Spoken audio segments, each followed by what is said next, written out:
Last లో పైన ఇలా నెయ్యి వేసుకుంటే టేస్ట్ చాలా బాగుంటది. Hi everyone, welcome to Veda feast. ఈ రోజు పిల్లల కోసం హెల్దీ రెసిపీ బొంబాయి రవ్వ ఉప్మా. సింపుల్ గా ఎలా చేయాలో ఇప్పుడు చూద్దాం. ముందుగా స్టవ్ ఆన్ చేసి ప్యాన్ పెట్టుకుందాం. ప్యాన్ హీట్ అయిన తర్వాత 2 గరిటెల ఆయిల్ వేసుకుందాం. ఆయిల్ హీట్ అయిన తర్వాత కొంచెం ఆవాలు, జీలకర్ర, మినపప్పు, కొంచెం పల్లీలు, కొంచెం జీడిపప్పు, కరివేపాకు కూడా వేసుకొని 1 నిమిషం ఫ్రై చేసుకుందాం. ఇవి మంచిగా ఫ్రై అయిన తర్వాత 1 కప్పు ఆనియన్స్ వేసుకుందాం.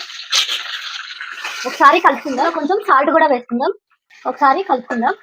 ఉల్లిపాయలు కొంచెం వేగినాక టమాటా ముక్కలు, క్యారెట్ ముక్కలు వేసుకుందాం.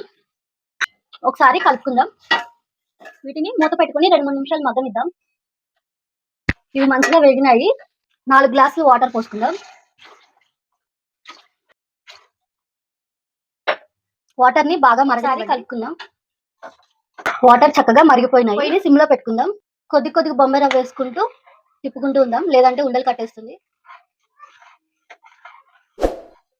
వాటర్ అంతా ఇంకిపోయే వరకు 2 నిమిషాలు దీన్ని ఉడకనిద్దాం. ఉప్మా అయితే రెడీ అయిపోయింది. ఇందులో ఒక 2 స్పూన్లు నెయ్యి వేసుకుందాం. ఇలా నెయ్యి వేసుకోవడం వల్ల టేస్ట్ చాలా బాగుంటుంది. పిల్లలు చక్కగా తింటారు. మీరు కూడా ట్రై చేసి ఎలా ఉందో కామెంట్ చేయండి. వీడియో నచ్చితే లైక్ చేయండి, షేర్ చేయండి, కామెంట్ చేయండి. మరిన్ని హెల్తీ రెసిపీస్ కోసం మన ఛానల్ ని సబ్స్క్రైబ్ చేసుకోండి. Thanks for watching.